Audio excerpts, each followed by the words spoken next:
محمد اسد کے نزدیک سورہ زمر کا بنیادی پیغام یہ ہے کہ انسان کو توہم پرستی اور شرک کی تمام زنجیریں توڑ کر براہ راست اپنے خالق سے جڑنا چاہیے۔ یہ سورہ بندے کو ایک ایسا شعور دیتی ہے جہاں وہ اللہ کی عظمت کے سامنے جھک جاتا ہے اور اپنی زندگی کو اخلاص کے سانچے میں ڈھال لیتا ہے۔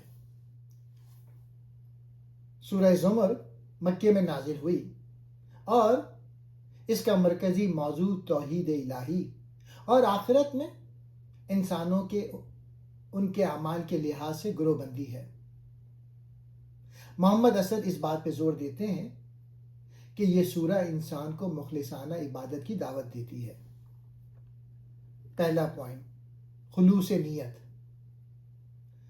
سورہ کا آغاز اس بات سے ہوتا ہے کہ بندگی صرف اللہ کے لیے ہونی چاہیے۔ محمد اسد واضح کرتے ہیں کہ اللہ کو کسی واسطے یا سفارش کی ضرورت نہیں۔ جو لوگ بتوں یا بزرگوں کو اللہ تک پہنچنے کا ذریعہ بناتے ہیں وہ گمراہی میں ہیں۔ فطرت کی نشانیاں۔ اللہ تعالیٰ کائنات میں اپنی قدرت کی مثالیں دیتا ہے، جیسے رات اور دن کا ایک دوسرے میں بدلنا اور بارش سے مردہ زمین کا زندہ ہونا۔ یہ سب اس بات کی دلیل ہے کہ زندگی کا ایک مقصد ہے اور موت کے بعد دوبارہ جی اٹھنا برحق ہے۔ انفرادی ذمہ داری۔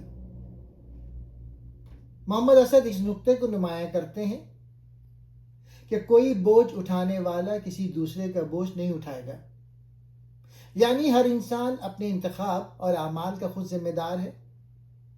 کسی کا نسب یا تعلق اسے بچا نہیں سکے گا۔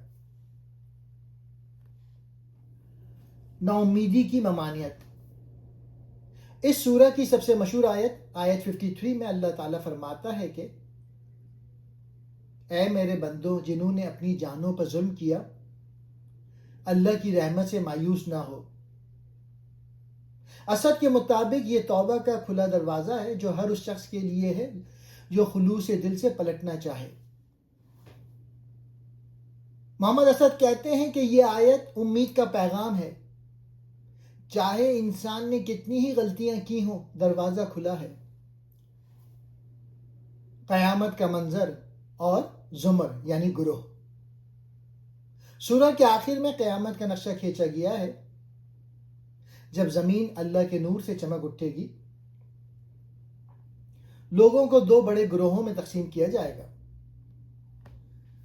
پہلا گروہ کفار کا گروہ، جہنم کی طرف ہانکے جائیں گے۔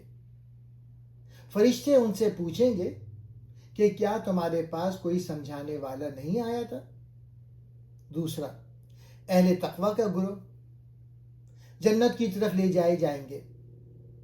فرشتے ان کا استقبال سلام سے کریں گے، وہ اللہ کی حمد بیان کریں گے۔